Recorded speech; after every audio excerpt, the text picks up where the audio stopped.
बहुत समय पहले की बात है। एक गांव था सुल्तानपुर।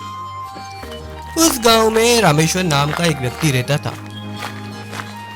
रामेश्वर बहुत ही सीधा साधा और एक ईमानदार व्यक्ति था।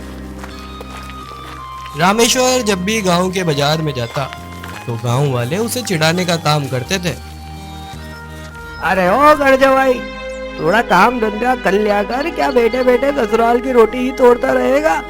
अरे गोविंद यार, नाम से पुकार लिया कर। ये घर जमाई सुनना मुझे बिल्कुल भी अच्छा नहीं लगता यार। अबे जब तू घर जवाई है, तेरे सासरे वाले तुझे इतने सालों से पढ़ा रखा है, तो तुझे घर जवाई नहीं बोलूंगा तो क्या बोलूंगा।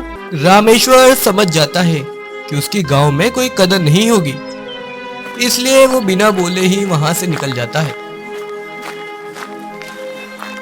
अरे आ गए जवाई साहब, आज क्या तीर मार कर आए हो।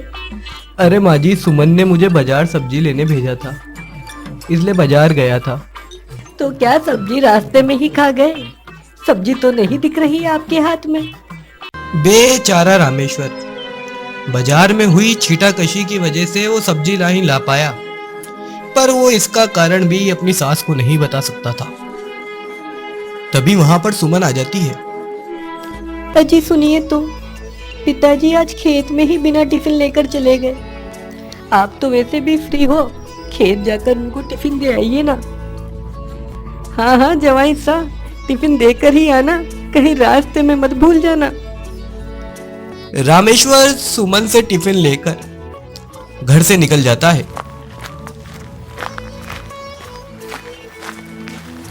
और थोड़ी ही देर में खेत पहुंच जाता है। अरे बेटा रामेश्वर, आ गए? आज तुम कैसे? हाँ बाबूजी, आप आज घर पर ही टिफिन छोड़ आए थे, तो सोचा क्यों ना आपको टिफिन देने आ जाऊं। अब सब काम छोड़िए और खाना खा लीजिए। रामेश्वर बेटा, टिफिन रख दो, मैं थोड़ी लेट ही खाऊंगा।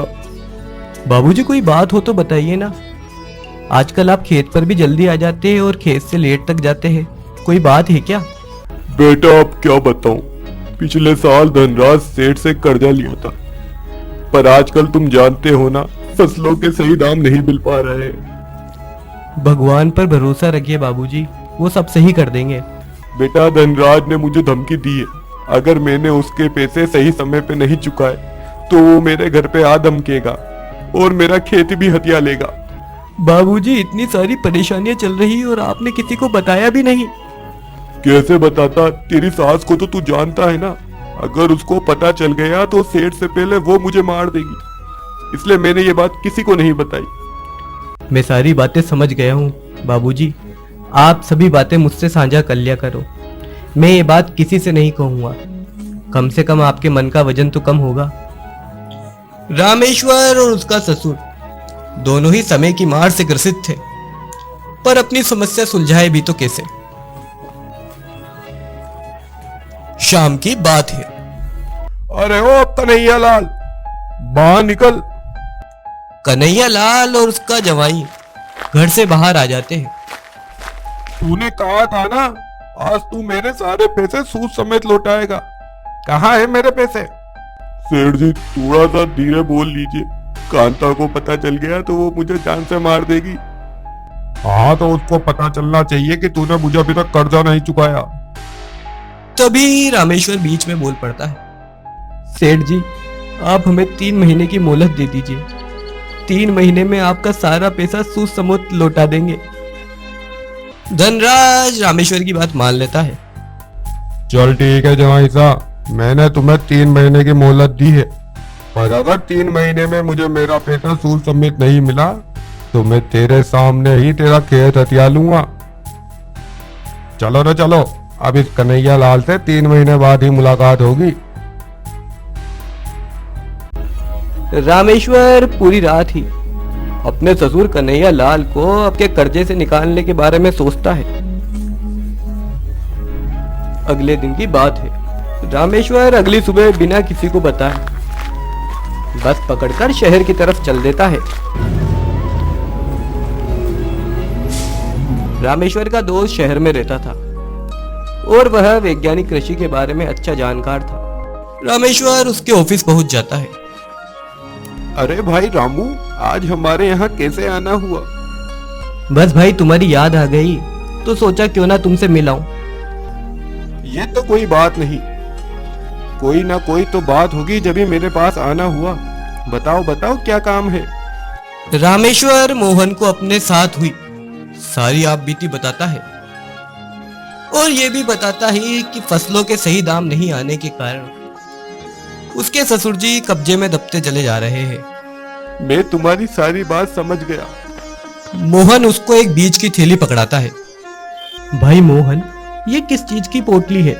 ये सब मशरूम के बीज है।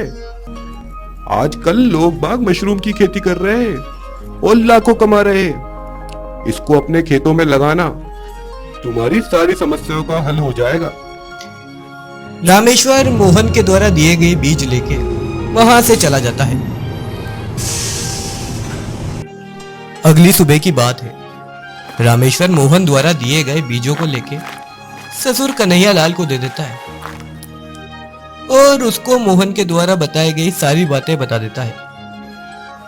कन्हैया लाल भी रामेश्वर की बात मानकर वो बीज अपने खेतों में बो देता है। 2 महीने बाद कन्हैया लाल द्वारा डाले गए बीज से अब मशरूम बन गए थे। कन्हैया लाल वो मशरूम अपनी बैलगाड़ी में डालकर शहर की कंपनी में बेचने चला जाता है और बढ़िया मुनाफा कमा लेता है। मशरूम की खेती से आए हुए पैसों से कन्हैया लाल ये सारे पैसे लेके सेठ जी को लौटाने चला जाता है। ये लो सेठ जी, आपके 3 लाख रुपए, वो भी 2 महीने में चुका दिए हैं। अरे अरे कन्हैया लाल, ऐसा कहाँ हाथ मार डाला जो 3 साल के पैसे तूने 2 महीने में चुका दिए? ये सब मेरे बेटे की समझदारी का नतीजा है। धीरे धीरे गांव वालों को रामेश्वर के द्वारा लाई गई मशरूम की खेती के बारे में पता चलता है और सभी गांव वाले उससे बीज खरीदने उसके पास आने लग जाते हैं।